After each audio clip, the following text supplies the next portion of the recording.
Hello everyone दोस्तों, क्या हाल चाल है। उम्मीद करता हूँ आपके हाल चाल बहुत बहुत बहुत ही ज्यादा अच्छे होंगे। तो दोस्तों, आज है हमारा सेशन नंबर 5 और सेशन नंबर 5 में आज हम लोग कवर करने वाले हैं ये 6 टॉपिक्स। ये माने इन 6 टॉपिक्स के हम लोग क्वेश्चंस कवर करने वाले हैं दोस्तों। और टॉपिक्स के नाम क्या क्या है ये मैं पहले ही आपको बता चुका हूं, लेकिन फिर भी दोबारा एक बार और बता देता हूं। एक तो है इक्वेशन प्लस इनइक्वालिटीज। और आप ये मान के चलिएगा कि पेपर के अंदर इक्वेशन के आपको 2 से 3 क्वेश्चन मिलेंगे और इनइक्वालिटीज के भी 2 से 3 क्वेश्चन ही मिलेंगे। इससे ज्यादा क्वेश्चन आप कभी एक्सपेक्ट भी मत करिएगा कि पेपर में इससे ज्यादा क्वेश्चन आपको मिलने वाले हैं। इसके बाद परमुटेशन कॉम्बिनेशन की बात करें तो मैक्सिमम 3 से 4 क्वेश्चन आपको पेपर में मिलेंगे परमुटेशन कॉम्बिनेशन मिलाकर। ब्लड रिलेशन में आपको 4 से 5 क्वेश्चन मिलने वाले हैं। कोडिंग डिकोडिंग में आपको 3 से 4 क्वेश्चन मिलने वाले हैं। सेंट्रल वैल्यू और डिस्पर्सन मिला के कम से कम मान के चलिएगा 10 से 12 क्वेश्चन आपको पेपर में मिलेंगे। और इंडेक्स नंबर में आपको 3 से 4 क्वेश्चन पेपर में मिलेंगे। माने अगर हम टोटल की बात करें तो इस सेशन के अंदर हम लोग 3 और 3 6 और 4 10 और 5 15 4 19 और 12 31 और 4 35 मैक्सिमम। और 2 2 4 3 7 4 11 3 14 और 10 24 और 3 27 माने ऑन एन एवरेज ये 30 नंबर का पेपर कवर करेगा। अगर आपने इन चैप्टर्स को रिवाइज कर रखा है तो आप ये बात मान के चलिएगा कि कम से कम पेपर में आपको 30 नंबर का पेपर इन 6 चैप्टर से मिलने वाला है। तो आइए दोस्तों, शुरुआत करते हैं अपने सेशन की। क्वेश्चन नंबर फर्स्ट की शुरुआत करते हैं। जितने भी बच्चे लाइव आए हुए हैं, सबसे पहले आपको क्या करना है आपको पता है। सबसे पहले लाइक का बटन दबाइएगा, उसके बाद सेशन को शुरू करिएगा ताकि मुझे पता लगे कि ये वीडियो अच्छी जा रही है। चलिए दोस्तों, शुरुआत करते हैं क्वेश्चन नंबर फर्स्ट की। कह रहा है Fisher's index number is dash of Laspeyres and Paasche. भाई, फिशर इंडेक्स नंबर क्या होता है? फिशर इंडेक्स नंबर जो होता है वो हमेशा ज्योमेट्रिक मीन होगा लेस्प्रे और पाशे का। क्या होगा? Geometric mean. माने Fisher's index number is index number is geometric mean of Laspeyres and Paasche. और अगर मैं डॉर्बेशन बाउले की बात करूं तो डॉर्बेशन बाउले इंडेक्स नंबर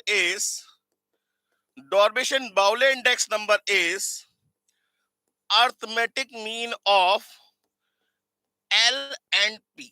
तो इसका आंसर क्या होगा? ज्योमेट्रिक मीन आंसर होगा। इसका आंसर क्या होगा दोस्तों? ज्योमेट्रिक मीन आंसर होगा। बिल्कुल ठीक। नेक्स्ट क्वेश्चन की बात करते हैं। अब ये क्वेश्चन दे रखा है आपको ब्लड रिलेशन का। देखिए, अब हम लोग इतने सारे क्वेश्चंस की प्रैक्टिस कर चुके हैं कि हमें पता लग गया कि क्वेश्चन किस किस टाइप का आ सकता है। ठीक है ना? ये सारे इंपॉर्टेंट क्वेश्चन है और यकीन मानिए दोस्तों, जितना मैं करा रहा हूं आपको उसके बाद कहीं कुछ नहीं मिलने वाला है। मैं आपको गारंटी रिटन पेपर पे लिख के दे सकता हूं इस बारे में। चलिए दोस्तों, क्वेश्चन कह रहा है there are 6 person A B C D E and F भी होना चाहिए ना टोटल, तभी तो 6 पर्सन होंगे। एफ भी होगा यहाँ पे। ठीक है ना? A and B are married. अच्छा जी। And A is the male member. A and B are married माने ए जो है एक मेल मेंबर है, तो बी जो होगी वो एक फीमेल मेंबर होगी। ठीक है ना? अच्छा। D is the only son of C who is the brother of A. D is the only son of C. D जो है वो ओनली सन है किसका? सी का। जो कि क्या है? Who is the brother of E. अब हु क्या है? कीवर्ड है। मैंने आपको बताया था ये कीवर्ड कहलाता है एंड और हु। अगर एंड की बात करेंगे तो हमेशा सेकंड पार्टी कट होती है और हु की बात करेंगे तो हमेशा फर्स्ट पार्टी कट कर दी जाती है। माने हम इसे कट कर दे तो सी इज द ब्रदर ऑफ ए। सी किसका ब्रदर है? ए का ब्रदर है। तो हम इसे काट के यहां पे लिख लेते हैं सी इसका ब्रदर है और इसकी सन कौन है? डी है। ये हो गया। अब वो कह रहा है E is the sister of D. E जो है वो डी की सिस्टर है। ये भी बात हो गई। B is the daughter in law of F. B जो है वो डॉटर इन लॉ है किसकी? एफ की। माने ए के फादर या मदर कौन होंगे? एफ होंगे। अच्छा। अब वो कह रहा है हुज हस्बैंड हैज डाइड। इस एफ का जो हस्बैंड है ये डाइड हो चुका, माने ये एक फीमेल पर्सन होगी और इनके जो भी हस्बैंड है ये एक डाइट पर्सन है, माने मर चुके हैं, भगवान इनकी आत्मा को शांति दे। वो कह रहा है who is the mother of C, C की मदर कौन है? सर सी की मदर है एफ। आंसर हो गया एफ। क्वेश्चन करने का तरीका समझ में आ गया आपको? क्वेश्चन को जैसे कह रहा है वैसे लिखते जाइए, अपने आप इसका आंसर निकल आएगा। चलिए दोस्तों नेक्स्ट क्वेश्चन की बात करते हैं। अ पर्सन और a tour has rupees 9,600 for his expense. एक पर्सन के पास कितने एक्सपेंस करने के लिए पैसे हैं? 9,600। But the tour was extended for another 16 days. अच्छा जी, माने टूर जो है वो कुछ दिनों के लिए एक्सटेंड कर दिया गया। माने अगर पहले मान लीजिए ये एक्स डेज के लिए काम कर रहा था, तो अब जो है वो x प्लस 16 डेज के लिए टूर आपका एक्सटेंडेड हो गया। माने टोटल टाइम कितना हो गया? x plus 16 days. So he has to cut down his daily expenses by ₹20। तो इसे क्या करना होगा? माने पहले अगर मैं कहूं डेली एक्सपेंस कितना हो रहा था, तो डेली एक्सपेंस जो हो रहा था वो होता ₹9,600 डिवाइड बाय एक्स। भाई टोटल पैसे अगर आपके पास 9,600 है, अब मान लीजिए मैं आपसे 10 दिन के लिए कहा कि 10 दिन के लिए टूर है, आप जाइए, तो पर डे आप कितना पैसा खर्च करेंगे? 960 रुपए। 20 दिन के लिए टूर है तो आप 480 रुपए पर डे खर्च करेंगे। तो ऐसी मान लीजिए एक्स डेज के लिए टूर था, तो पर डे कितना पैसा खर्च होगा? 9,600 डिवाइड बाय एक्स। इतने रुपीस पर डे आप खर्च कर सकते हैं, ठीक है ना। लेकिन अगर ये 16 डेज बढ़ जाता है तो आपके पास टोटल एक्सपेंस तो उतना ही है। टोटल एक्सपेंस कितना है? उतना ही है। कितना? ₹9,600। और यहां क्या हो गया? ये नंबर ऑफ डेज हो गया। तो इस कंडीशन में आपका पर डे एक्सपेंस कितना होगा? डेली एक्सपेंस कितना होगा? डेली एक्सपेंस ये हो जाएगा ₹9,600 डिवाइड बाय एक्स प्लस 16। इतने रुपीस पर डे आप खर्च कर सकते हैं। अब ये कह रहा है इन दोनों का डिफरेंस, इन दोनों का डिफरेंस कितना है? 20 रुपए। तो हम इसे क्वेश्चन को ऐसे नहीं करेंगे, इक्वेशन बना के करने में प्रॉब्लम होगी। हम इस क्वेश्चन को क्या करेंगे? ऑप्शन से करेंगे, ज्यादा फायदे में रहेंगे। मान लीजिए वो कह रहा है find the original duration of the tour. हाँ जी, मान लेते हैं ये 48 दिन का टूर था, तो पर डे का एक्सपेंस कितना हो जाएगा? पर डे का एक्सपेंस हो जाएगा 9,600 divide by 48, that is equal to ₹200 per day. कितना? पर डे 200 रुपए खर्च करता। लेकिन अगर ये टूर 16 दिन एक्सटेंड कर दिया गया था, तो नंबर ऑफ डेज अब नए कितने हो जाएंगे? 48 plus 16, that is equal to 64। कितना आ गया? 64। तो पर डे का एक्सपेंस कितना आएगा? 9,600 डिवाइड बाय 64। 9,600 डिवाइड बाय 64 का मतलब क्या हुआ? डिवाइड बाय 64 कितना हुआ? 150। तो ये आ गया ₹150 पर डे। मतलब पहले से 200 रुपए पर डे खर्च करने को मिल रहे थे, अब इसे 150 रुपए पर डे खर्च करने को मिल रहे हैं। तो 50 रुपए का एक्सपेंस क्या हो गया? कम हो गया। जबकि एक्सपेंस कितना कम होना चाहिए था? 20 रुपए का। माने आंसर ए तो नहीं होगा। अब बी की बात लेके चलते हैं, 64। तो पर डे का एक्सपेंस कितना हो जाएगा? 9,600 डिवाइड बाय 64। कितना होगा? 9,600 डिवाइड बाय 64, यह आया 150 रुपीज, 150 पर डे, ठीक है ना। अब अगर टूर जो है 16 दिन एक्सटेंड कर दिया, तो अब न्यू नंबर ऑफ डेज कितने हो जाएंगे आपके? 64 plus 16, that is equal to 80 days. तो अब पर डे का एक्सपेंस कितना हो जाएगा? अब पर डे का एक्सपेंस कितना हो जाएगा? ये हो जाएगा 9,600 डिवाइड बाय 80, ये आ गया 120 रुपए पर डे। ये 120 रुपए पर डे। अभी भी इन दोनों का डिफरेंस कितना आ रहा है? 30 रुपए का आ रहा है। आना चाहिए था कितने का डिफरेंस? 20 रुपए का। माने आंसर बी भी नहीं होगा। अब हमें सी और चेक करना है। अगर सी नहीं हुआ तो डी तो आंसर होगा ही होगा, ये कंफर्म बात हो गई, ठीक है ना। अब हम 80 डेज के अकॉर्डिंग लेके चलते हैं, तो ये हो जाएगा 9,600 डिवाइड बाय 80। 9,600 डिवाइड बाय 80 कितना आया? 120 रुपए। यहां पे आ रहा है ये 120 रुपए पर डे का एक्सपेंस। 120 रुपए पर डे का एक्सटेंड। अगर ये 16 डेज एक्सटेंड कर जाता है तो नंबर ऑफ डेज कितने हो जाएंगे? 80 plus 16, that is equal to 96 days. और 96 डेज में डेली का एक्सपेंस कितना आ जाएगा? 9,600 divide by 96, that is equal to ₹100 per day. क्या इन दोनों का डिफरेंस, क्या इन दोनों का डिफरेंस 20 रुपए आ रहा है? यस। तो आंसर क्या होगा? सी होगा। आंसर क्या होगा? सी होगा। मैं इसे इक्वेशन बना के बिल्कुल भी सॉल्व नहीं करना चाहता, मैं तो इसे ऑप्शन से ही सॉल्व करूंगा क्योंकि उसमें टाइम मुझे कम लगेगा। बात समझ में आ गई दोस्तों? चलिए नेक्स्ट क्वेश्चन की बात करते हैं। Dash plays a very important role in the construction of index number. Index number के कंस्ट्रक्शन में कौन सी चीज सबसे ज्यादा इंपॉर्टेंट रोल प्ले करती है? Sir weights. अगर सभी जितने भी कॉमोडिटीज दे रखी है उन सबकी वेटेज सेम है तो आप क्या निकालेंगे? सिंपल इंडेक्स नंबर निकालेंगे। लेकिन अगर सबकी वेटेज अलग अलग दे रखी है तो आप क्या निकालेंगे? वेटेड इंडेक्स नंबर निकालेंगे। तो कौन सबसे ज्यादा इंपॉर्टेंट रोल प्ले करता है? वेट्स। बात समझ में आ गई दोस्तों? चलिए नेक्स्ट क्वेश्चन की बात करते हैं। Question number 4, consumer price index number for the year 1997 was 313। देखिए इस टाइप के क्वेश्चन को करने के लिए आप क्या करेंगे? यहाँ पे ईयर लिख लेंगे, यहाँ प्राइस इंडेक्स नंबर लिख लेंगे। ये ईयर है 1997, 1977, इसका इंडेक्स नंबर है 313 with base 9060 as the base. तो 9060 का बेस है, माने इसका इंडेक्स नंबर क्या होना चाहिए? 100 होना चाहिए। ठीक है ना?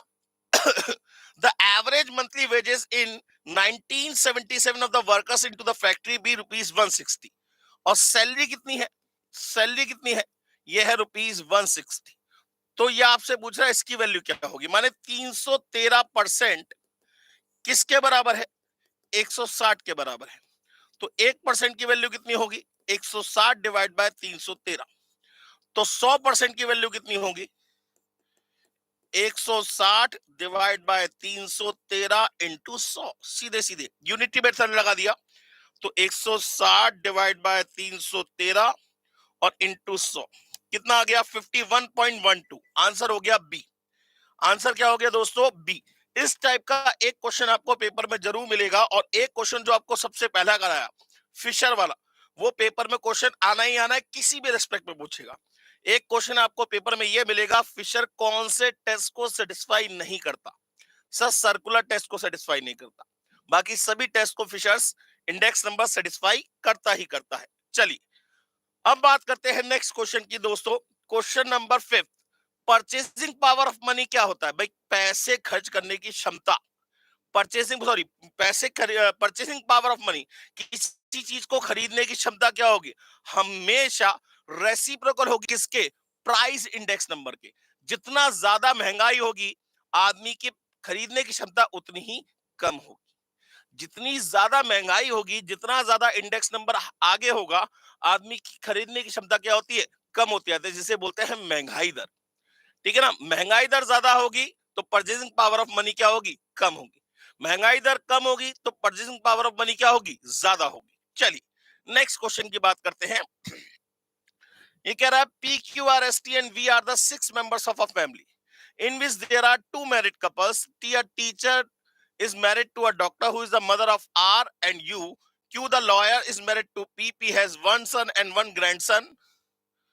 Of the two married couple ladies, one is the housewife. There is also one student and one male engineer in the family. Which of the following is true about the grandson of the family? ये बेटा exercise का भी question है, ये आपके study met का exercise का question है। और इसमें का क्वेश्चन लास्ट एग्जाम में आया था। इसमें का क्वेश्चन बिल्कुल सेम। यहाँ पे ग्रैंडसन की जगह, यहाँ पे ग्रैंडसन की जगह कुछ उसने और पूछा था, ग्रैंड डॉटर के बारे में पूछा था।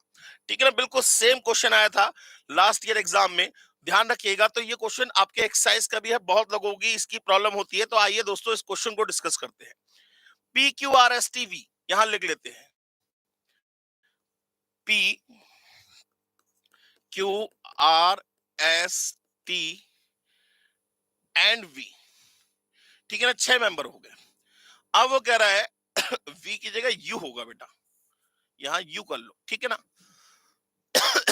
ये यू होगा, U of a family in which there are 2 married couples. माने ये कह रहा है इन 6 में से 2 मैरिड कपल है। हमने कहा ठीक है। वो कह रहा है टी अ टीचर, तो यहां पहले लिख देते हैं कि ये एक टीचर है। T a teacher is married to a doctor. माने टी की शादी किससे हुई है? किससे हुई है? डॉक्टर से हुई है। माने जो भी ये पर्सन है वो डॉक्टर है। अभी ये नहीं पता कि टी का जेंडर क्या है, टी एक मेल पर्सन है, फीमेल पर्सन है, ये कुछ नहीं पता। ठीक है। Who is the mother of R and U. अब हु एक कीवर्ड हो गया। हु क्या हो गया, एक कीवर्ड हो गया। हु के केस में कौन सी पार्टी कट होती है, हमेशा फर्स्ट पार्टी कट कर दी जाती है, ये कट कर दिया हमने। तो doctor is mother of R and U. तो डॉक्टर क्या है, एक फीमेल पर्सन है, मतलब ये क्या हो गया, एक मेल पर्सन हो गया। और ये किसकी मदर है, आर और यू की मदर है। ये किसकी मदर है, आर और यू की मदर है, ठीक है ना। क्यू द लॉयर, अब क्यू के बारे में पता लग गया, ये एक लॉयर है। Q the lawyer is married to P, तो हम इसको अलग से लिख लेते हैं। Q the lawyer, Q the lawyer is married to P. इसकी शादी किससे हुई, पी से हुई, ठीक है साहब। अब P has one son and one grandson. P का जो है वो एक बेटा है और एक पोता है, माने बेटे का भी बेटा, ठीक है ना। Of the two married ladies one is a house wife.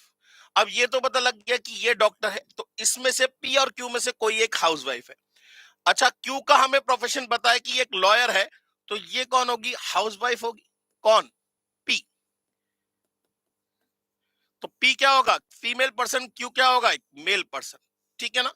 Q का होगा एक मेल पर्सन, क्योंकि क्यू के प्रोफेशन के बारे में हम जानते हैं, एक लॉयर है, तो ये एक मेल पर्सन होगा। इसने कहा of the two married ladies one is house wife. एक के बारे में तो हम जान चुके हैं, एक डॉक्टर है, तो दूसरी कौन होगी, हाउस वाइफ, कौन होगा, पी होगा। बात समझ में आ गई, तो पी का प्रोफेशन हम यहाँ लिख देते हैं हाउस वाइफ, ठीक है ना। बात समझ में आ गया, 3% रह गया सब मिलाकर। अब जरा ध्यान से देखिए, of the two married couple ladies one is a housewife, there is also one student and one male engineer in the family। अच्छा, एक स्टूडेंट और एक मेल इंजीनियर है, ये भी देख लेंगे sir. In the family which of the following is true about the grandson of the family. अब माने इन सबको हमें मिक्सअप करना है, बहुत ध्यान समझिएगा। अब अगर मैं यहाँ पे लिखता हूं टी, तो टी की शादी किससे हुई, डॉक्टर से हुई। डॉक्टर कौन है, अभी नहीं पता डॉक्टर कौन है। डॉक्टर कौन है ये नहीं पता, कौन है डॉक्टर, ठीक है ना। अच्छा, अब डॉक्टर का बेटा कौन है, बेटा है बेटी कौन है, आर और यू है। तो हमने आर को मान लिया एक मेल पर्सन, और यू को हम मान लेते हैं, बात की बात है, यू को हम कुछ ना कुछ कहेंगे। तो अगर देखिए तो ये 6 के 6 मेंबर इसमें एडजस्ट हो रहे हैं, क्लियर हो गई बात। अच्छा, अब वो कह रहा है of the two married ladies one is house wife, ये हाउस वाइफ हो गई। अब जरा पहले नाम लिख देते हैं, ये हाउस वाइफ है। क्यू कौन है, क्यू कौन है, क्यू द लॉयर, ये कौन है, एक लॉयर। टी कौन है, टी एक टीचर, ठीक है ना। अच्छा, और क्या है, there is also one student and one men engineer. There is also one student and one male engineer in the family. One student and one male engineer in the family. फिर दोबारा question को पढ़ लेते हैं। P Q R S T and U are the 6 members of the family in which there is two married couple, ये होगा दोनों married couple. T a teacher married to a doctor, T a teacher married to a doctor. P Q R, ये S होना चाहिए, 100% ये S होना चाहिए, माने एस का जेंडर क्लियर हो गया, ये कौन है, एक डॉक्टर है, ये कौन है, एक डॉक्टर। तो आर और यू क्या होंगे, मेल इंजीनियर और एक स्टूडेंट रह जाएंगे, ठीक है ना। अच्छा, who is the mother of R and U, Q the lawyer, Q the lawyer is married to P, P has one son and one grandson, ठीक है। of the two married ladies one is a housewife, ये भी clear हो गया। there is also one student and one male engineer in the family, one student and one male engineer in the family। what is which of the following is true about the grandson of the family, he is a student। भाई या तो वो mail engineer, अच्छा mail engineer कह रहा है, ध्यान से देखिए, ये कह रहा है एक मेल इंजीनियर। मेल इंजीनियर का मतलब आर क्या होगा, एक मेल इंजीनियर होगा। आर क्या हुआ, एक मेल इंजीनियर हुआ। तो यू क्या हुई, यू क्या हुआ, एक स्टूडेंट हुआ। अच्छा, इसने कहा एक ही ग्रैंडसन है, माने ये क्या होगी, 100% एक फीमेल पर्सन होगी।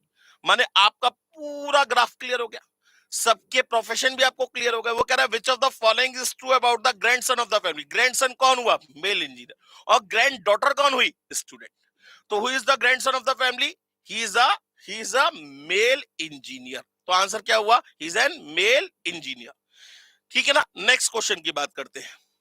कह रहा है पॉइंटिंग टू अ फोटोग्राफर, अब वुमेन से, मान लीजिए वुमेन है, इसने एक फोटोग्राफर की तरफ देखते हुए कहा, ये एक फोटोग्राफर है, इसकी तरफ देखते हुए बोल रही है, दिस मैन सन्स सिस्टर, इस पर्सन की, इस मैन के सन की sister is my mother in law, ये इसकी कौन है, मदर इन लॉ, माने इसके बेटे के साथ इस वुमेन की शादी हुई होगी, इसके बेटे के साथ इस वुमेन की शादी हुई होगी। How is the women's husband, women's husband ये हुआ, वुमेन्स हस्बैंड ये हुआ, related to the man in the photograph, इस पर्सन से, इस मैन से इसका क्या रिलेशन है, तो दो जनरेशन का गैप है। The husband is the grandson of that man, the husband is the grandson of that man. Clear हो गई बात, समझ में आ गई दोस्तों। चलिए नेक्स्ट क्वेश्चन की बात करते हैं। वो कह रहा है A is the brother of B, A is the brother of B, B is the daughter of C, B is the daughter of C, and D is the father of A, and D is the father of A, D is the father है, माने इस, ये एक female person होगी और इसके father कौन हुए, डी हुए, ठीक है ना। Then how is C related to S, कहां से आ गया, how is C related to S की जगह यहां पे क्या होगा, बी होगा बेटा जी। How is C related to B, तो सी कौन है, C is the mother of B, C is the mother of B. Clear हो गई बात दोस्तों, समझ में आ गई बात। तो सी इज द मदर, मदर तो लिखा नहीं है यहाँ पे, या फिर क्वेश्चन अधूरा है, C is the mother of B आएगा बेटा, C is the mother of B, S का तो कोई रोल ही नहीं है यहाँ पे कहीं से कहीं तक। चलिए नेक्स्ट क्वेश्चन की बात करते हैं। X is the husband of Y, X is the husband of Y, ठीक। W is the daughter of X, W is the daughter of X, Z is the husband of W, Z is the husband of W, ठीक। N is the daughter of Z, N is the daughter of Z. What is the relationship of Y to N, Y का N से क्या relation है भाई, दो क्या है, generation का गैप है, और इसके बेटे की बेटी, माने क्या हो गया, दो जनरेशन का गैप का मतलब क्या हो गया, ग्रैंड वर्ड आएगा। तो Y is the grand mother of N and N is the grand daughter of Y, तो किसके रिलेशन में पूछ रहा है, Y is the grand mother of N, तो आंसर क्या हो गया, डी हो गया। आंसर क्या हो गया दोस्तों, डी हो गया। नेक्स्ट क्वेश्चन की बात करते हैं। हाँ जी सर, ये एक इनइक्वालिटी का क्वेश्चन है, कह रहा है द शेडेड रीजन, आपसे पूछ रहा है इस शेडेड रीजन के लिए हमें क्या करना पड़ेगा, बहुत ध्यान समझ लीजिएगा। ये जो शेडेड रीजन है, ये जो शेडेड रीजन आपको दिख रहा है, इसमें हमें कहां जाना पड़ेगा, तीनों की कंडीशन में लेस देन जाना पड़ेगा। लेस देन का मतलब नीचे हो गया, लेस का मतलब क्या हो गया, इसमें भी लेस देन आ गया, इसमें भी लेस देन आ गया, इसमें ग्रेटर देन आ रहा है, तो ये तो आंसर नहीं होगा। इसमें लेस देन आ गया, इसमें लेस देन आ गया, इसमें ग्रेटर आए, ये भी आंसर नहीं होगा। इसमें लेस देन आया, इसमें लेस देन आया, उसमें भी लेस देन आया, तो आंसर क्या होगा इसका, सी होगा। आंसर क्या होगा इसका, सी होगा। अच्छा एक बात ध्यान रखिएगा, अगर कोई लाइन, जैसे एक लाइन मान लीजिए L4 होती, तो इसका शेडेड पोर्शन से कोई लेना देना नहीं होता, हालांकि हमें जाना तो नीचे ही पड़ता, लेकिन इस टाइप की लाइन को हम बोलते हैं रिबंडेंट। क्या बोलते हैं, रिबंडेंट, माने वो लाइन जिसका शेडेड पोर्शन में कोई रोल नहीं है, लेकिन एक सिंपली अलग से बनी हुई है, ऐसी लाइन को हम बोलते हैं रिबंडेंट। क्या बोलते हैं, रिबंडेंट की लाइन बोलते हैं। नेक्स्ट क्वेश्चन की बात करते हैं। नीलम, हु इज दीपक्स डॉटर, नीलम कौन है, दीपक की डॉटर है, दीपक, तो ये पता लग रहा है नाम से कि एक मेल पर्सन है, इसकी डॉटर कौन है, नीलम है, इसकी डॉटर कौन है, नीलम है। Say to Deepika, Neelam who is the Deepak daughter say to Deepika, Neelam Deepika से कुछ कह रही है, योर मदर इन लॉ, माने दीपिका की, दीपिका की मदर इन लॉ, माने इनके हस्बैंड की मम्मी, ये your mother in law Rekha, ये कौन है, Rekha is the younger daughter of Ramlal, ये यंगर डॉटर है किसकी, रामलाल की। ये रामलाल की कौन है? यंगर डॉटर माने छोटी बेटी है। Who is the grandfather? Who is the grandfather? Who का मतलब क्या हो गया? फिर एक कीवर्ड हो गया, माने इस कंडीशन में ये वाली लाइन कट जाएगी, तो ये हो जाएगा रामलाल इज ग्रैंडफादर। रामलाल कौन है? ग्रैंडफादर है। ठीक है, किसके हैं ये नहीं बताया। Who is the grandfather of Neelam होगा बेटा। रामलाल कौन है? Who is the grandfather of Neelam. तो जरा ध्यान से देखिए, नीलम के बेटे के साथ शादी हुई दीपिका की, ठीक है ना, लेकिन इस कंडीशन में रामलाल ग्रैंडफादर नहीं बनेगा। कुछ और देखते हैं, how Neelam is related to Deepika. Who is the grandfather of, who is the grandfather of Neelam होगा ना, सही है। Who is the grandfather of Neelam? Ramlal यहां आ गए, रामलाल यहां आ गए। अब जरा क्वेश्चन को दोबारा समझ लेते हैं। नीलम हु इज दीपिकास डॉटर? दीपिका की डॉटर कौन है? दीपक डॉटर। दीपिका, दीपिका दीपक है, हाँ। दीपक डॉटर की कौन? दीपक की डॉटर कौन है? नीलम। दीपिका, ये दीपिका से कह रही थी, इससे कुछ कह रही थी। क्या कह रही थी? कि योर मदर इन लॉ, माने ये रेखा, ठीक है ना, is the younger daughter of Ramlal. ये यंगर डॉटर है रामलाल की, माने रेखा कौन हुई? दीपक की बहन हो गई। रेखा कौन हो गई? दीपक की बहन हो गई, ठीक है ना। Who is the grand, Rekha is the younger daughter of Ramlal. Who is the grandfather? जिस ग्रैंडफादर कौन हो गए? रामलाल हो गए, ठीक है साहब। How is Neelam related to Deepika? Neelam का दीपिका से क्या रिलेशन है? भाई ये कौन हो गए? इसके हस्बैंड की मदर है, माने क्या होगा? मदर इन लॉ होगी। तो Neelam is mother in law of, mother in law तो आ नहीं रही है क्वेश्चन में, कुछ और देखते हैं, कहीं गड़बड़ कर रहे हैं हम। दोबारा से कर लेते हैं, दोबारा से क्वेश्चन को देखते हैं, बहुत आराम से तसल्ली से देखिएगा। नीलम हु इज दीपक्स डॉटर? नीलम कौन है? वो दीपक की डॉटर है, यहां दीपक लिख दिया, ठीक। से टू दीपिका, ये दीपिका से कुछ कह रही थी। दीपिका इनसे कुछ कह रही थी, क्या कह रही थी? योर मदर इन लॉ, माने दीपिका की मदर इन लॉ। अब इसको यहां कर देते हैं, यहां पे दीपिका लिख देते हैं, और दीपिका की मदर इन लॉ माने दीपिका के हस्बैंड की मदर रेखा, ये कौन है? Rekha is the younger daughter of Ramlal. वो किसकी यंगर डॉटर है? रामलाल की, ठीक। Who is the grandfather? ये जो वर्ड है ना, हु इज द ग्रैंडफादर, ये रामलाल इज ग्रैंडफादर, किसके ग्रैंडफादर है ये नहीं बताया। और Neelam is related to Deepika. अच्छा, ये who is the grandfather of Deepika ही होंगे, ठीक है, ग्रैंडफादर ऑफ दीपिका बिल्कुल कह सकते हैं। अच्छा, अब अगर हम दीपक और नीलम की बात करें, तो यहां रख लेते हैं दीपक को, और उसकी बेटी कौन है? नीलम। हाँ, अब ठीक है। अब देखिए, रामलाल के दो बच्चे हो गए, उसमें यंगर कौन है? रेखा है, उसका भाई कौन है? दीपक, उनकी बेटी कौन है? नीलम, ठीक है ना। तो ये कह रहा है दीपिका और नीलम के बीच में क्या रिलेशन है? देखा जाए ये सेम जनरेशन में आ गए, देखा जाए एक सेम जनरेशन में आ गए। तो Deepika is sister in law, क्योंकि ये कानून की वजह से बहन बोल रही है। Deepika is sister in law of Neelam and Neelam is sister in law of Deepika. तो आंसर क्या होगा इसका? सिस्टर इन लॉ होगा। बात समझ में आ गई दोस्तों? चलिए नेक्स्ट क्वेश्चन की बात करते हैं। सर ये एक इनइक्वालिटी का क्वेश्चन आ गया, हालांकि इसका आंसर ये होगा क्योंकि ये पहले से बोल्ड कर रखा है, लेकिन इसको सॉल्व करने की बात करते हैं। तो याद रखिएगा, ये एक मॉडुलस का साइन है।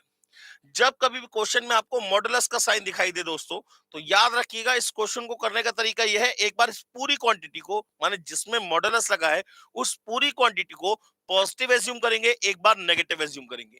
माने इस क्वेश्चन को हम दो पार्ट में डिवाइड कर लेते हैं। एक तो x plus 1/4 is greater then 7/4, और एक minus times of x plus 1/4 is greater then 7/4। ये दो अलग अलग केस बन गए। अब देखिए ये हो जाएगा x इज ग्रेटर देन 6/4 का मतलब 3/2। पहली बात तो ये आ गई। और जब इस माइनस साइन को उठाएंगे तो x plus 1/4 is less then -7/4। तो x इज लेस देन -2। तो x की वैल्यू -2 से तो छोटी और 3/2 से बड़ी होनी चाहिए। ये वाला आंसर हो गया। बात समझ में आ गई दोस्तों। चलिए नेक्स्ट क्वेश्चन की बात करते हैं। क्वेश्चन नंबर नेक्स्ट, ये एक आपका कोडिंग डिकोडिंग का क्वेश्चन है।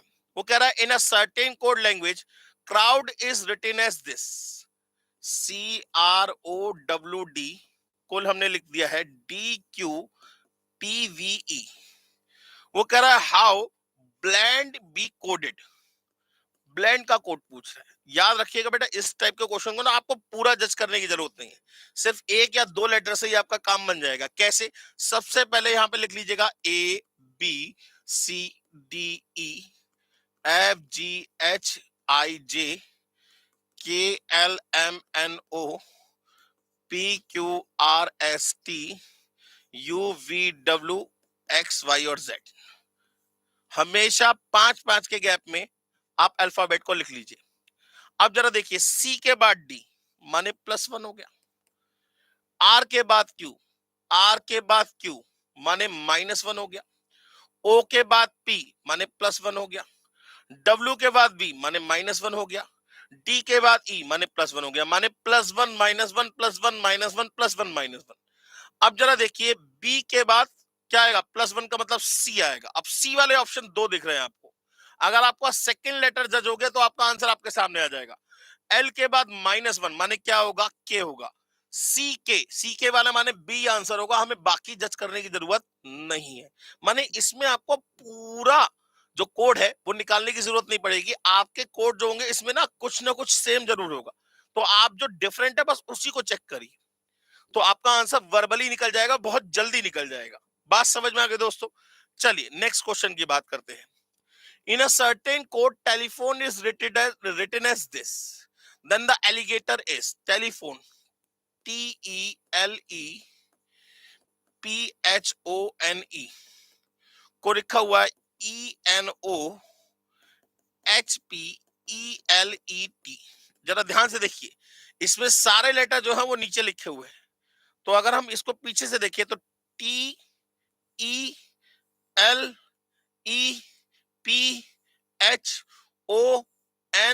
माने ये रिवर्सिबल ऑर्डर है। तो आपसे पूछ रहा है एलिगेटर का कोड बताइए, ARALIGATOR। तो इसको उल्टा लिखना शुरू कर दिए तो क्या हो जाएगा? ROTAGILA, ROTAGILA, ROTAGILA, यह आ गया ROTAGILA। आंसर हो गया ए। बात समझ में आ गई? ध्यान से देखिएगा, इसमें बहुत कॉम्बिनेशंस होते हैं, तो उसको बहुत ध्यान से जज करिएगा दोस्तों। नेक्स्ट क्वेश्चन की बात करते हैं। The mean of 100 student, the mean of 100 student was 45। तो सम ऑफ 100 स्टूडेंट कितना हो गया? 4500। Later on it was discovered that the marks of 2 students, या 2022 गलत लिखा हुआ है, 2 students was misread as 85 and 54 instead of 58 and 45। तो हम ये जो सम है हमारा क्या है? इनकरेक्ट है। करेक्ट करने के लिए क्या करें? इस 4500 में से ये दोनों क्वांटिटी क्या करेंगे? माइनस। ये दोनों क्वांटिटी क्या करेंगे? माइनस। उसके बाद ये दोनों क्वांटिटी क्या करेंगे? उसके बाद ये दोनों क्वांटिटी क्या करेंगे? प्लस। उसके बाद ये दोनों क्वांटिटी क्या करेंगे? प्लस। तो सही करेक्ट सब निकल आएगा। तो आप क्या करिए, 4500 में से minus 4500 minus 85 minus 54 plus 58 plus 45, यह आ गया। करेक्ट सब निकल आया आपका, करेक्ट सब निकल आया आपका 4464 divided by correct arithmetic mean कितना हो जाएगा? जरा बताइए। करेक्ट अर्थमेटिक मीन कितना हो जाएगा? 4464 डिवाइडेड बाय 100 हो जाएगा, माने 44.64। ये इसका आंसर निकल आया। बात समझ में आ गई दोस्तों। चलिए नेक्स्ट क्वेश्चन की बात करते हैं। The relationship between P series and Q series is given by this, माने 2p माइनस 3q माइनस 10 बराबर 0 भी होगा बेटा, इसमें मिसप्रिंटिंग है, बराबर भी क्या होगा, 0 होगा। If the range of the P series is 18, माने पी की रेंज कितनी रखी है आपको, 18 गिवन है। पी की रेंज कितनी गिवन है आपको, 18 गिवन है। तो what is the range of Q? अब जरा देखिए, रेंज क्या होता है, डिस्पर्जन होता है।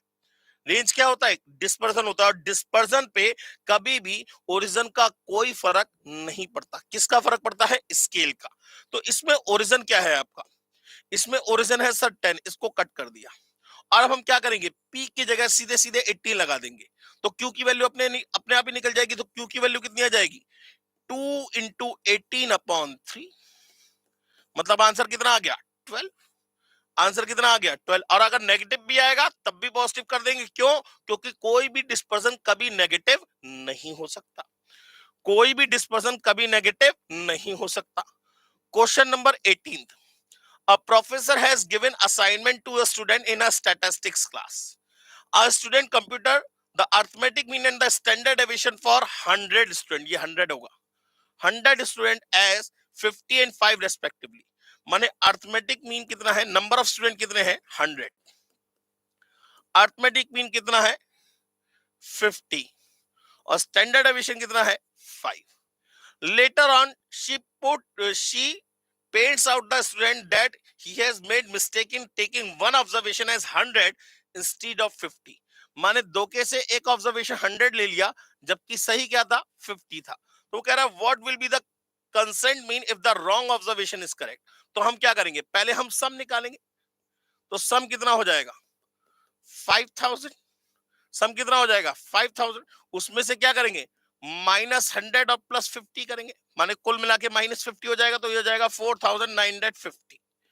कितना हो जाएगा, 4000 minus, she has made mistake in taking one observation as 100 instead of 50। बिल्कुल ठीक है। तो अब क्या हो जाएगा, नया सम कितना हो जाएगा, करेक्ट सम कितना हो जाएगा, 4950। तो करेक्ट अर्थमेटिक मीन कितना होगा, करेक्ट अर्थमेटिक मीन कितना होगा, 4950 डिवाइड बाय 100 कर देंगे, कितना आ जाएगा, 49.5। माने इसमें स्टैंडर्ड डेविएशन का कोई रोल नहीं था। तो आंसर कितना हो गया, 49.5। नेक्स्ट क्वेश्चन की बात करते हैं। If the arithmetic mean equals to 8 + 4/2, then the variance is, सबसे पहले 8 + 4/2 का मतलब दो ऑब्जर्वेशन है। तो दो ऑब्जर्वेशन का अर्थमेटिक मीन क्या होगा, उनका सम का हाफ होगा। जबकि दो ऑब्जर्वेशन का स्टैंडर्ड डेविएशन क्या होता है, हाफ ऑफ रेंज होता है, हाफ ऑफ रेंज होता है। तो माने ए हो गया 8, बी हो गया 4, तो स्टैंडर्ड डेविएशन हो जाएगा हाफ ऑफ 8 - 4 का मतलब कितना हो जाएगा, 2। स्टैंडर्ड डेविएशन कितना आ गया, 2।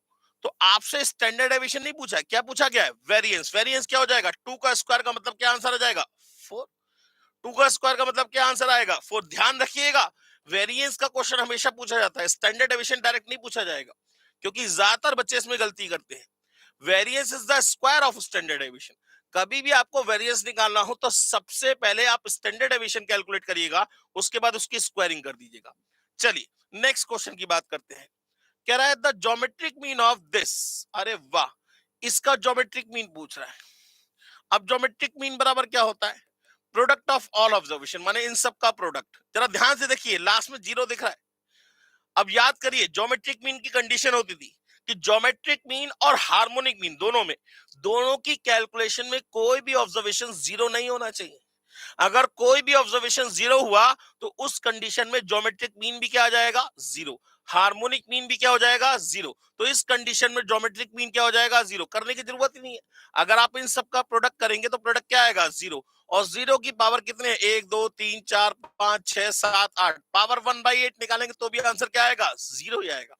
तो ये याद रखिएगा कि ज्योमेट्रिक मीन की कैलकुलेशन में कोई भी ऑब्जर्वेशन 0 नहीं होना चाहिए। बात समझ में आ गई दोस्तों। नेक्स्ट क्वेश्चन की बात करते हैं। The test of shifting the base is called. हाँ भाई, shifting of base. Shifting of base का मतलब क्या होता है, टाइम रिवर्सल टेस्ट होता है। भाई शिफ्टिंग ऑफ बेस क्या कहलाता है, टाइम रिवर्सल टेस्ट कराता है। टाइम देखिए ना, 4 तरीके के टेस्ट होते हैं। टेस्ट ऑफ एडिक्वेसी की बात करें, टेस्ट ऑफ एडिक्वेसी की बात करें तो 4 टेस्ट होते हैं। पहला होता है यूनिट टेस्ट, दूसरा होता है टाइम रिवर्सल टेस्ट, तीसरा होता है फैक्टर रिवर्सल टेस्ट, और चौथा होता है सर्कुलर टेस्ट।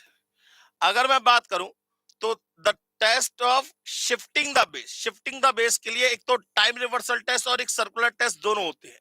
क्यों? क्योंकि ये होता है P01 into P10 equal to क्या होना चाहिए 1, और सर्कुलर टेस्ट में क्या होता है P01 into P12 into P20 equal to क्या होना चाहिए 1। लेकिन यहां शिफ्टिंग की बात पूरी तरीके से नहीं है। अगर हम टाइम रिवर्सल टेस्ट की बात करें तो 01 और 10 क्या हो गया, शिफ्टिंग हो गया। तो इस कंडीशन में आंसर क्या आएगा, time reversal test. Time reversal test is the वो circular test is the extension of time reversal test, और टाइम रिवर्सल टेस्ट जो है वो शिफ्टिंग ऑफ बेस ईयर के रेस्पेक्ट में ही टेस्ट बनाया गया है। चलिए नेक्स्ट क्वेश्चन की बात करते हैं। If Laspeyres index number is 110, Fisher's ideal index number is 109। Partial index number पूछ रहा है। अब आपको पता है भाई ये लेस्प्रे का इंडेक्स नंबर है कितना 110 माने 110, और फिशर का इंडेक्स नंबर कितना है आपका 109। तो आपसे पार्शियल का पूछा है तो फिशर इक्वल्स टू क्या होता है under root of L into P होता है। तो Fisher square is equals to क्या होगा एल इंटू पी के बराबर होगा। माने 109 into 109 is equals to 110 into P के बराबर होगा। तो P की वैल्यू क्या हो जाएगी 109 इंटू 109 अपॉन 110 हो जाएगा। जरा कैलकुलेट कर लीजिए कैलकुलेटर पे, फटाफट से बताइए क्या आना चाहिए।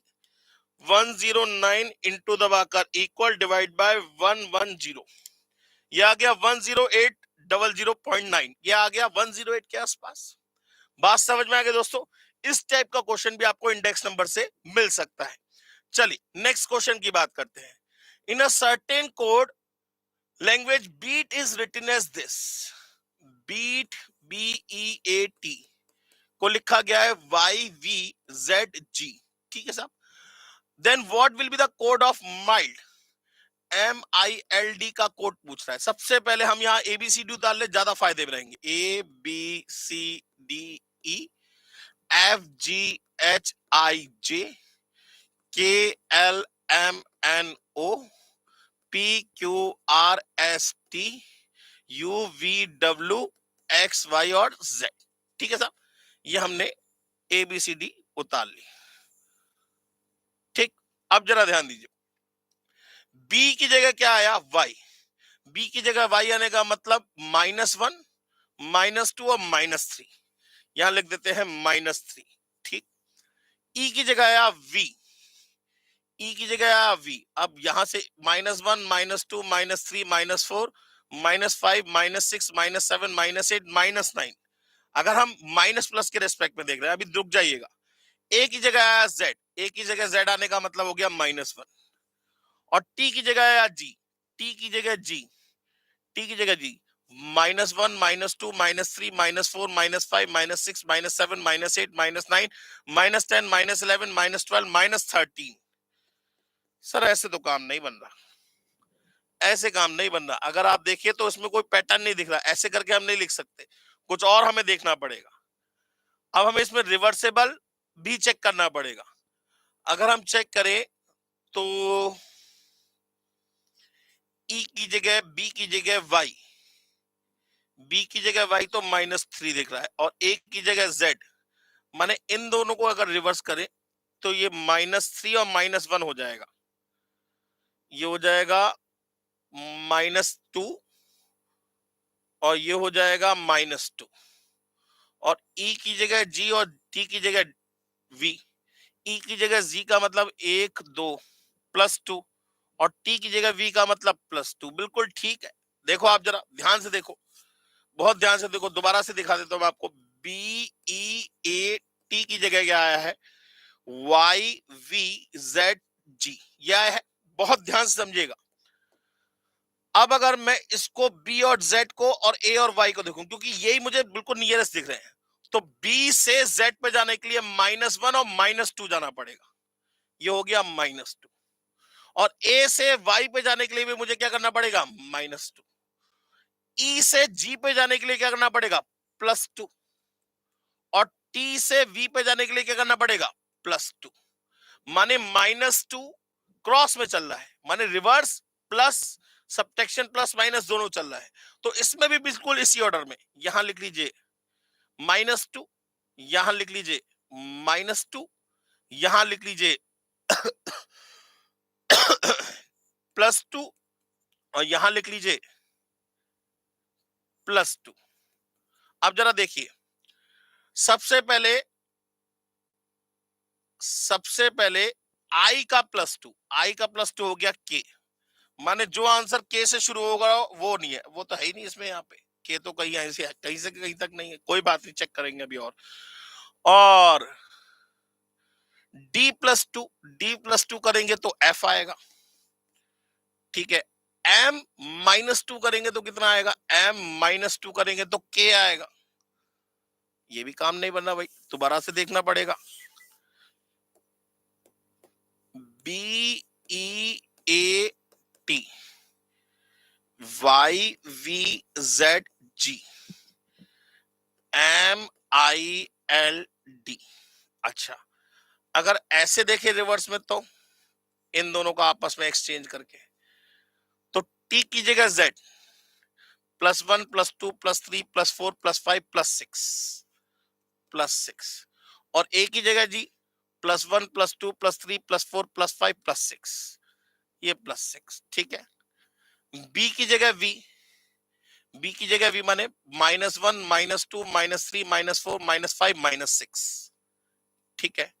ई की जगह वाई -1 -2 -3 -4 -5 -6। अच्छा जी, अब जरा देखिए, ये निकल के आया, इन दोनों का आपस में क्रॉस होगा और यहां चलेगा -6 और यहां चलेगा +6, तो इन दोनों का आपस में क्रॉस होगा और यहां चलेगा -6 और यहां चलेगा +6 और +6। जरा ध्यान दीजिए, अब m के बाद आई के बाद -6, तो -1 -2 -3 -4 -5 -6 कितना आया, सी वाला अभी भी कोई आंसर नहीं है, सी वाला अभी भी कोई आंसर नहीं है।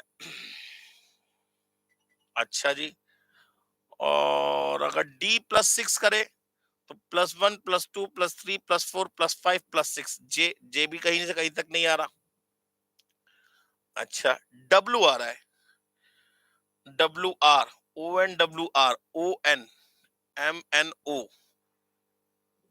ओ आ रहा है +2 पे। अच्छा जी, BY+2, then what will be code for mild. B की जगह अगर हम +2 करें तो नहीं आएगा यार, इसको अभी छोड़ देते हैं, नेक्स्ट क्वेश्चन की बात करते हैं। चलो कोई बात नहीं, नेक्स्ट क्वेश्चन की बात करते हैं बेटा, आगे की बात करते हैं। In a certain code ripple is coded as 613382, life is written as 8192, तो रिफिल का कोड पूछ रहा है। अब जरा देखिए, RIPPLE 613382 और लाइफ LIFE का कोड है 8192। जरा कंपेयर करिए इसको।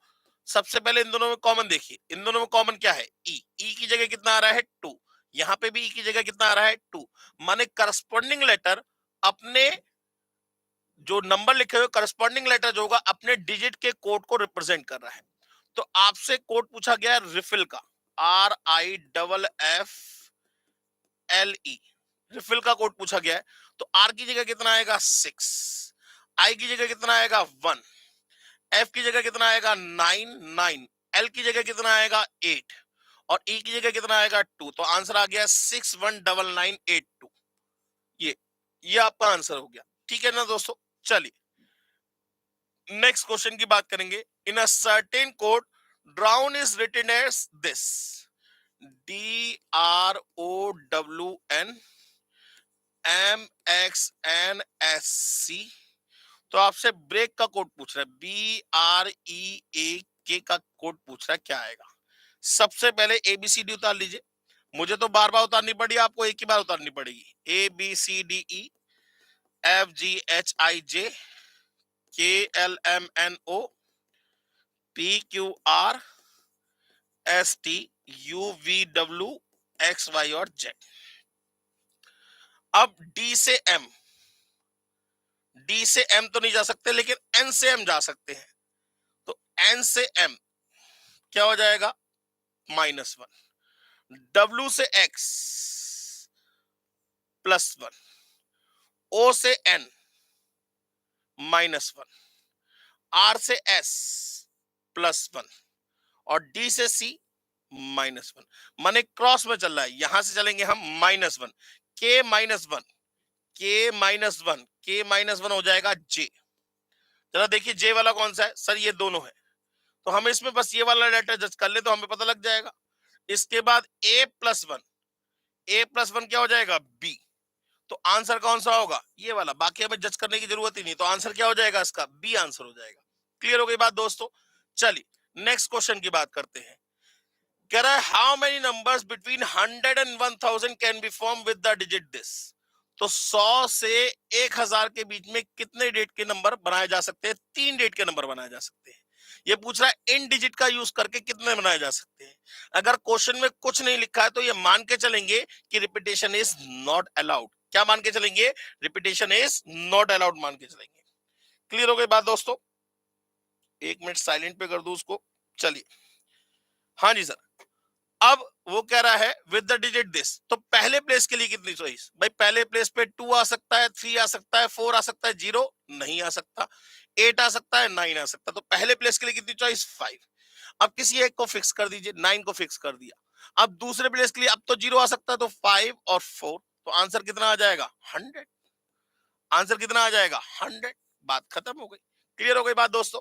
चलिए नेक्स्ट क्वेश्चन की बात करते हैं। कह रहा है the letters of the word Allahabad and India are in arrange all possible ways, the ratio of the number of these arrangement. तो सबसे पहले इलाहाबाद को कितनी तरीकों से अरेंज किया जा सकता है, कितने लेटर से, 1 2 3 4 5 6 7 8 9, 9 फैक्टोरियल डिवाइडेड बाय जो लेटर रिपीट होंगे, ए कितनी बार रिपीट हो रहा है 4 बार, 4 फैक्टोरियल, एल कितनी बार रिपीट हो रहा है 2 बार। ये तो हो गया इलाहाबाद के लिए, ठीक है ना, ये क्या हो गया इलाहाबाद के लिए।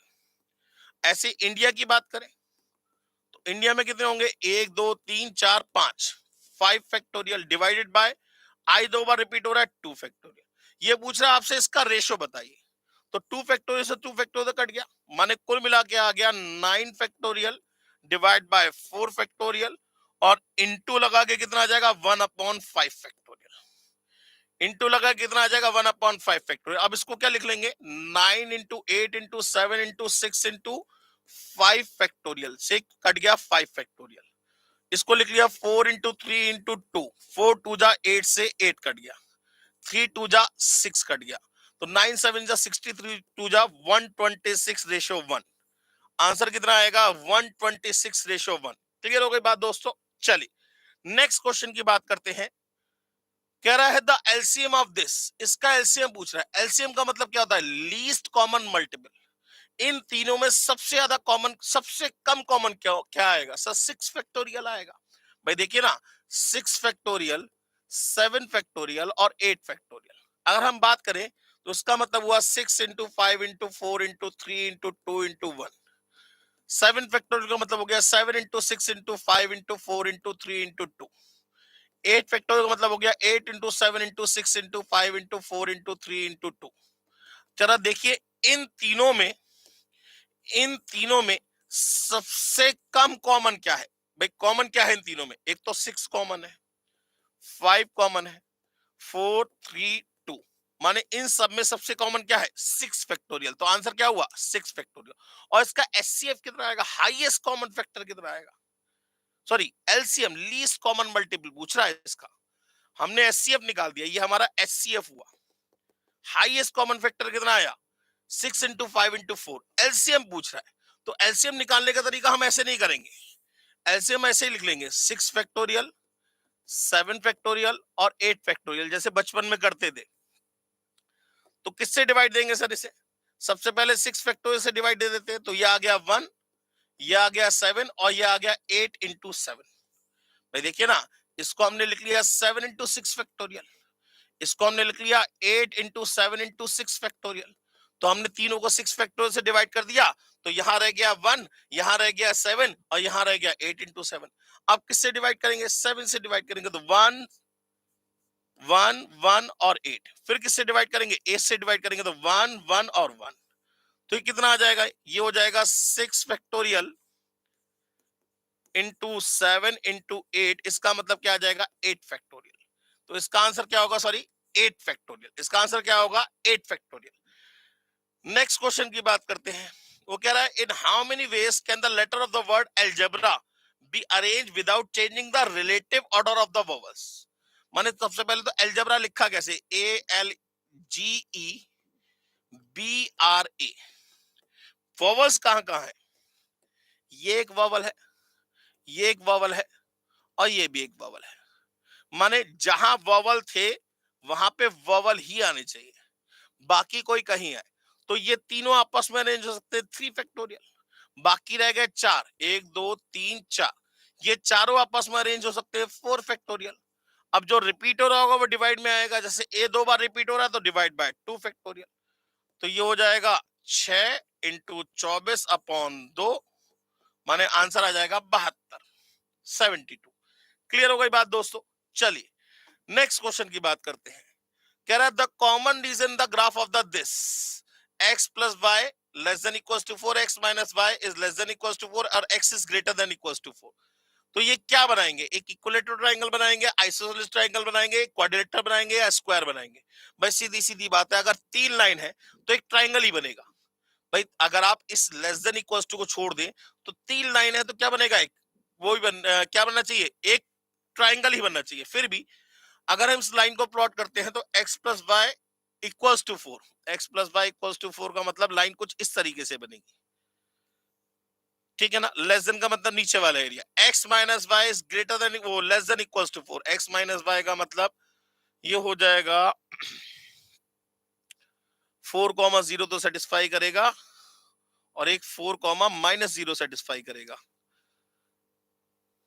माने कुछ इस तरीके से लाइन बनेगी। और x इज इक्वल्स टू 2 माने कुछ इस तरीके से लाइन बनेगी। तो ये बनेगा ग्रेटर इससे ऊपर और ये बनेगा लेसर माने इससे नीचे। तो कुल मिला के ये वाला एरिया बनेगा, ये वाला एरिया बनेगा। नहीं, इसको छोड़ दीजिए, पूरा सॉल्व करना पड़ेगा, उसको छोड़ दीजिए, इस टाइप का क्वेश्चन नहीं मिलेगा आपको पेपर में। हाँ जी sir, question number 31, if 2x plus 5 is greater than 3x plus 2। तो पहले हम इस इनइक्वालिटी को सॉल्व करेंगे। तो 2x plus 5 is greater than 3x plus 2। तो 2x को उठा के इधर ले जाए तो ये रह गया x, और 2 को उधर उठा के ले जाएंगे तो यहां आ जाएगा 3। पहली इनइक्वालिटी तो सॉल्व हो गई। दूसरी क्या है, 2x minus 3 is less than equals to 4x minus 5, ठीक है ना। तो इस 2x को उठा के इधर ले जाइए, ये रह गया 2x। इस माइनस 5 को उठा के इधर ले जाइए, ये 5 माइनस 3 कितना रह गया 2। तो x is less than equals to greater than equals to 1। तो x की वैल्यू 3 से छोटी और 1 से बड़ी होनी चाहिए। माने कुल मिला के ये हो गया x is greater than equals to 1 and less than 3। माने ये पूछ रहा है, वो कह रहा है कि x can take which of the following value, x की कौन सी वैल्यू ले सकते हैं, 1 और 1 से बड़ी और 3 से छोटी। तो 1 और 2 ले सकते हैं। तो आंसर क्या हो गया, 2 हो गया। आंसर क्या हो गया दोस्तों, 2 हो गया। नेक्स्ट क्वेश्चन की बात करते हैं। The common region of the graph of the inequality, फिर वही सेम क्वेश्चन रिपीट हो गया, इसको छोड़ दीजिए। नेक्स्ट क्वेश्चन, वो कह रहा था standard deviation of the weight of some members is 4.5 kilogram. Standard deviation कितना है, 4.5 किलोग्राम है। After some time it has been observe that each member of was underweight by 0.5 kilogram, माने हर एक मेंबर का वेट 0.5 किलोग्राम कम कर दिया गया। तो क्या स्टैंडर्ड डेविएशन बदलेगा, नहीं। प्लस माइनस पे डिस्पर्जन का कभी कोई फर्क नहीं पड़ता। मल्टीप्लाई और डिवाइड पे हर एक डिस्पर्जन क्या होगा, चेंज होगा। माने चेंज ऑफ ओरिजिन का तो डिस्पर्जन पे कोई फर्क नहीं पड़ता, लेकिन चेंज ऑफ स्केल का डिस्पर्जन पे फर्क पड़ता है। जबकि सेंट्रल वैल्यू की बात करें तो सेंट्रल वैल्यू पे ओरिजिन और स्केल दोनों का ही फर्क पड़ता है दोस्तों। चलिए नेक्स्ट क्वेश्चन की बात करते हैं। ये कह रहा है the employer recruits experience and freshman for is under the condition that he can not employ more than 11 people, X and Y can be related. तो माने एक्सपीरियंस एक्स और फ्रेशमैन वाई, माने X plus Y is less than equals to क्या होना चाहिए, 11 होना चाहिए। x plus Y is less than equals to 11 होनी चाहिए, और x की वैल्यू क्या होनी चाहिए, greater than equals to 0, y की वैल्यू क्या होनी चाहिए, ग्रेटर देन इक्वल्स टू 0। इसका मतलब number of experience person and number of freshman person कभी भी 0 या 0 से बड़े होने चाहिए। नेगेटिव पर्सन तो ला भी नहीं सकते। अब ये तो ना कहोगे माइनस के 2% ले आओ। तो आंसर क्या होगा इसका, बी होगा। आंसर क्या होगा इसका, बी होगा। नेक्स्ट क्वेश्चन की बात करते हैं। On solving the inequality is this, the following can be, we get the following solution. तो आप इसके अंदर पुट करके देखिएगा कौन सा सेटिस्फाई करेगा। हालांकि इतना बड़ा क्वेश्चन पेपर में नहीं आता, लेकिन फिर भी पुट करके देखते हैं। 0 0 पुट मत करिए, 20,0 माने x की जगह 20 और y की जगह 0 पुट करिए, तो 25 100 और प्लस 0, तो 100 इज इक्वल टू 0 हो गया, ठीक है। और दूसरे वाले भी पुट करिए, तो 20 प्लस 0 इज लेस देन 60, ये बिल्कुल ठीक है। और 20 इज ग्रेटर देन 0, बिल्कुल ठीक है। 20 इज ग्रेटर देन 0, वो सॉरी 0 इज ग्रेटर देन 0, सही है। माने अभी तक तो ये दोनों पॉइंट जो है इस सारी इनइक्वालिटीज को सेटिस्फाई कर रहे हैं। अब तीसरे पॉइंट की बात करते हैं, x की जगह 10 और y की जगह 50, तो 10 5 जा 50 और 50, 50 और 50 क्या हो गया, 100 is less than equal to 100, बिल्कुल सही बात। अब 10 प्लस 50 माने 60 is less than equal to 60, बिल्कुल ठीक बात। 10 इज ग्रेटर देन 0, बिल्कुल ठीक बात। और 50 इज ग्रेटर देन 0, बिल्कुल ठीक बात। अभी तक ये भी सेटिस्फाई कर रहा है, ठीक है। 0 और 60, तो 0 plus 60 is less than equal to 100, 60 is less than equal to 100, बिल्कुल ठीक बात। 0 प्लस 60, बिल्कुल ठीक बात। 0 इज ग्रेटर देन 0, तो आंसर क्या होगा, ए होगा। आंसर क्या होगा, ए होगा। इसमें देखिए दोनों ऑप्शन सेम दिख रहे हैं, इसमें नहीं, दूसरे वाले ऑप्शन में अगर आप देखिए लगाएंगे, आप x की जगह 60 और y की जगह 0 लगाई, तो 60 into 5 कितना हो जाएगा, 300 plus 0 is less than equal to 100, नहीं। 300 क्या होता है, बड़ा होता है। तो देखिए दूसरा ऑप्शन इसका सेटिस्फाई नहीं कर रहा है। तो कभी भी इस टाइप का क्वेश्चन हो तो उस कंडीशन में आप ऑप्शन को पुट करके देख लीजिएगा, जो सारी इनइक्वालिटी को सेटिस्फाई कर रहा होगा वही आपका आंसर होगा। बात समझ में आ गई दोस्तों। नेक्स्ट क्वेश्चन कह रहा है, circular test is satisfy by which index number. Circular test कौन सा सेटिस्फाई करता है, हाँ जी। क्या लेस्प्रे करता है, नहीं। क्या पास्चे करता है, नहीं। क्या फिशर करता है, नहीं। कौन करता है, मैं बता देता हूं। एक तो करता है सिंपल पीआई माने सिंपल प्राइस इंडेक्स नंबर, दूसरा करता है simple simple geometric mean of price relative, simple geometric mean of price relative. और कौन करता है, तीसरा एक और करता है, weighted aggregative method, weighted aggregative method with fixed quantity. ये तीनों के अलावा दुनिया का कोई मेथड ऐसा नहीं है जो सर्कुलर टेस्ट को सेटिस्फाई करता हो। चलिए नेक्स्ट क्वेश्चन की बात करते हैं।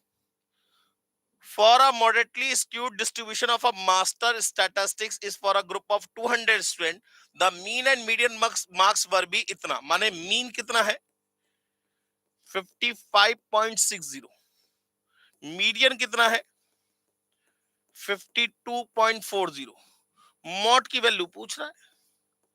तो मॉड बराबर क्या होता है जरा बताइए, मॉड बराबर होता है 3 मीडियन माइनस 2 मीन। मॉड बराबर क्या होता है 3 मीडियन माइनस 2 मीन, तो 3 इंटू 52.40 माइनस 2 इंटू 55.60, इसको सॉल्व कर लीजिए। ये हो जाएगा 3 4 जा 12 का 1, 3 2 जा 6 1 7, 3 5 जा 15 माइनस 0 2 5 2 5 जा 10 1 11 और 2 11 का 1 2 5 जा 10 1 11, जरा माइनस कर लीजिए कितना आ जाएगा ये 157.20 माइनस 111.20, 46, आंसर हो गया डी। बात समझ में आ गई दोस्तों। नेक्स्ट क्वेश्चन की बात करते हैं। वो कह रहा है, in how many ways can a family consist of 3 children have different birthday in a leap year. पहले तो ये बताइए लीप ईयर में कितने दिन होते हैं, सर 366 डेज। अब जैसे ये पर्सन है ना, ऐसे 3 अलग अलग पर्सन है, ये 3 अलग अलग पर्सन है। इसका नाम है रिंकू, इसका नाम है पिंकू और इसका नाम है चिंकू। अब इन तीनों के बर्थडे इस लीप ईयर में अलग अलग होने चाहिए। तो पहले ये बताइए रिंकू के लिए कितनी चॉइस, रिंकू कितने दिन, माने रिंकू जो था वो लीप ईयर में कितने दिन पैदा हो सकता था, भाई 366 दिन में से कोई सी भी दिन पैदा हो सकता था।